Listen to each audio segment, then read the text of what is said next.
Let's continue with the top story that we are running with this morning, and it follows last week's arrest of 7 suspects linked to the Free State asbestos corruption case. The asset forfeiture unit has moved to seize some goods believed to be the proceeds of crime. Now, these include luxury vehicles and properties with millions of rand. The hawks swooped on the suspects in KwaZulu-Natal, Gauteng, and in the Free State province. They were all granted bail ranging from 50,000 to R500,000 rand. Joining me now is Tumaole Mohlaoli, our reporter, who has been following this particular case, and you started with it from the State Capture Commission of Inquiry, where I suspect Edwin didn't know that he was actually going to be arrested just days later. He is a property developer. That's right. How did he strike it rich? So rich. How he struck it so rich, Xoli, was that his company got a contract basically to assist a number of asbestos roofs in the Free State. This was basically a contract so that they could count how many houses had asbestos roofs, and they had then to report back to the Department of Housing in the province to say these are the houses that need to be eradicated of asbestos because it's, a health concern. Yeah. Instead, what happened is that a series of events, including HODs in the provincial government, who are now, of course, implicated in the matter and are before the court. They appeared in court along with Mr. Sodi and were granted bail. They then colluded, according to evidence that is put before the court, to mark up these particular instances. And what happened is that a project that could have cost upward of about 80 million rand then ballooned to over 500 million rand, and then later on way over 1 billion rand, and these payments were then circulating amongst these individuals. We saw the proceeds, the alleged proceeds of the crime in terms of the luxury vehicles, as you alluded to, that were, seized by the assets forfeiture unit at Mr. Sodi's luxurious apartment. And the thinking there is that all this money was paid, and this is one thing that Deputy Chief Justice Raymond Zondo said, is that all this money was paid without any work having been done, Xoli. Now, if you look back at Sodi's testimony, he will detail exactly where some of this money went to. Let's listen to a bite that he had. Million rand have been paid to the ANC at the time of the elections, 2014. Some of it, Chair, was payments made directly to the ruling party. Some of it would have been service providers. For instance, that in this case, I'm making an assumption that some of that payment went to service providers or companies that were printing T-shirts that were distributed to, to volunteers and so forth.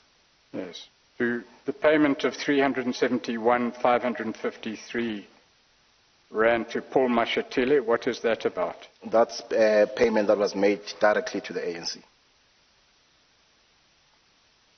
For what reason? From time to time, Chair, we get requests to assist, with donations, and that happens. It could be, for instance, to pay maybe for a venue for the Lekgotla. It could be, to assist with payment for salaries, but that happens on a regular basis. Pinky Kekana, who is she? She's someone that I consider a sister, that I'm close with. She's currently in government as of last year, I think, with the new administration. Yes, she's a deputy minister. She's a deputy minister, yeah. All right, so we're detailing money there. Absolutely. And just again, to remind the viewer, this contract went from 7 million rand to R500 million, that's 500 million, to 1 billion. That's right. Take us to how it got to 1 billion. Well, how it got to 1 billion is that they were the so-called preferred service providers that were enlisted, people with disabilities, women. Black Hat Consulting was the key company that was listed to do this work, and they were seen as being an empowerment deal, people who were shut out of the industry, who were given an opportunity. So how it got to 1 billion is that initially they were meant to just count how many houses in the affected Eastern Free State community were supposed to get this eradication project. What happened is that then they enlisted other service providers who would invoice them. They would then invoice the government further. Those service providers enlisted other people. And it turns out that this scheme then goes back to provincial officials and, of course, to the Premier at the time, allegedly, Ace Mohlaoli. These were people who were all linked to him, all linked to Edwin Sodi. So it was becoming a money racketeering scheme. And then if you listen to what he had to say, he explains what and how this money went to R1 billion. All right, and just before I take us to that particular soundbite, let's introduce into this conversation.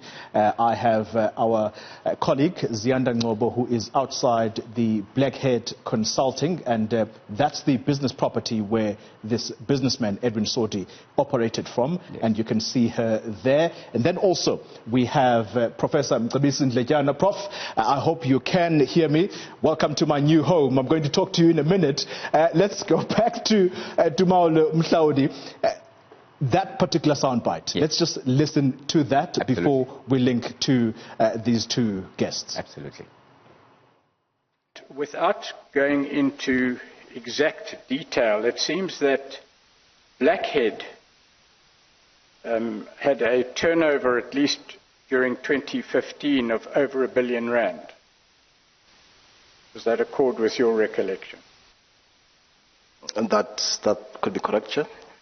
And in 2014, it also had a turnover of over R1 billion.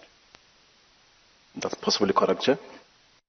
They've also established that Blackhead received payments from the Department of Human Settlements, or the Departments of Human Settlements, in excess of R1 billion over the 10-year period, over a 10-year period, up to 2019.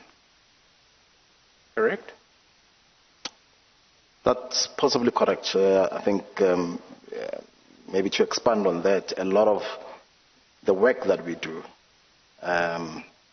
is related to human settlements. And relates to? Human settlements. Human settlements. Yeah. Okay. So it's unsurprising that, you'd find that the bulk of the work that we do, or, the income rather, or revenue generated comes from Department of Human Settlements. All right. Well, that's just some of the detail coming out of the State Capture Commission of Inquiry, and that's where businessman Edwin Sodi was testifying.